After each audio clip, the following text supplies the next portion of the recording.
Where are we? Oh, let me see. Neches Bluff. Bluff. Yes. Just, it is so wet and muddy. Neches Bluff. It's wet, muddy, and we had a big storm last night. We're out doing our little walk around. If it wasn't quite so wet, it'd be nice. We're actually boondocking at the moment, so there's no power, no water. The park would be nice if it was not wet.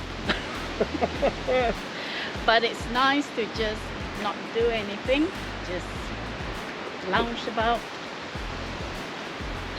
That's true. Yeah. So what does the park have? Peace and quiet, lots of trees. A lot of nature. A lot of nature. Looks like it's got a long drop. There's only one other person here apart from us.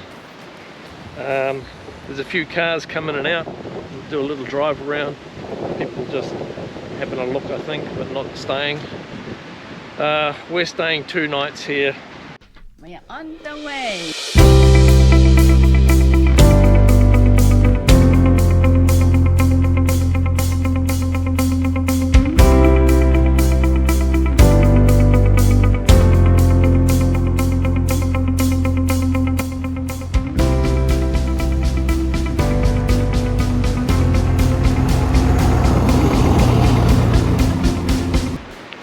We've had a little problem with our bus. The hydraulics for the, what are they? Jack stands? Yeah. One of the leads is, we think has sprung a leak.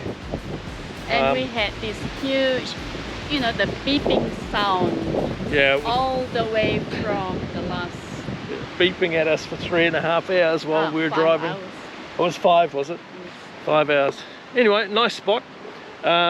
Obviously we're just transiting through, so it's not likely that we'd come back. I think it's a good overnight stop. Yeah. The campground is situated about halfway between Houston and Dallas. The nearest town is Crockett, so it's part of the state forest, which is called Crockett, and the nearest town is Crockett. So the park has got these dirt roads which are for the entry in and out. They're in reasonable condition. They're not too many potholes. There are some runoffs when there's a big storm, which is what we just had.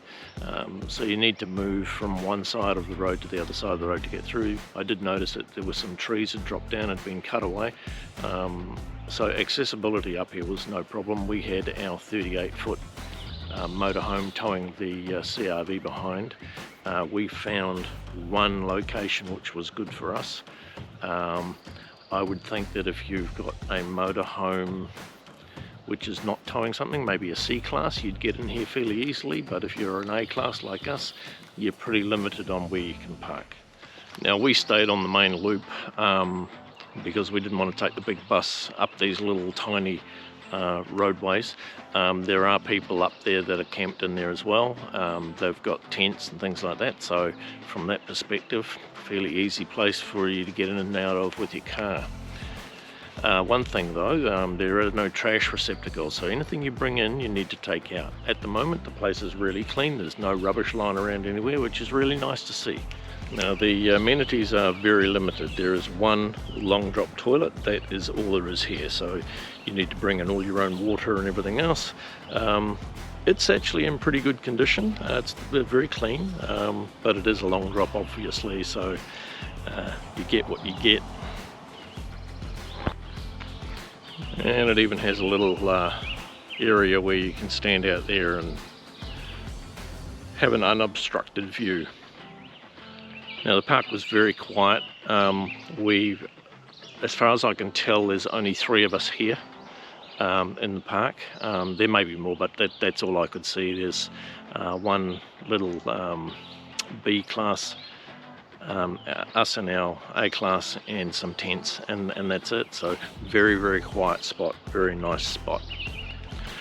The big bonus, of course, is this whole site is free, and I think you can stay here up to 14 days if you really wanted to. Like I said, we're just passing through on our way east, so it's a nice spot to just stop off for the night. The other thing that everybody wants to know is, what is the mobile coverage like? So we're with T-Mobile.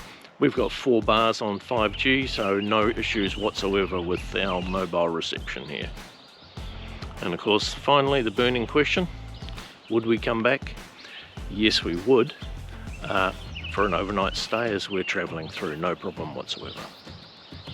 So there you have it. Nice little spot. You know the drill. Like the video, subscribe, like, it's free. You done? Sure. Right, see you next time.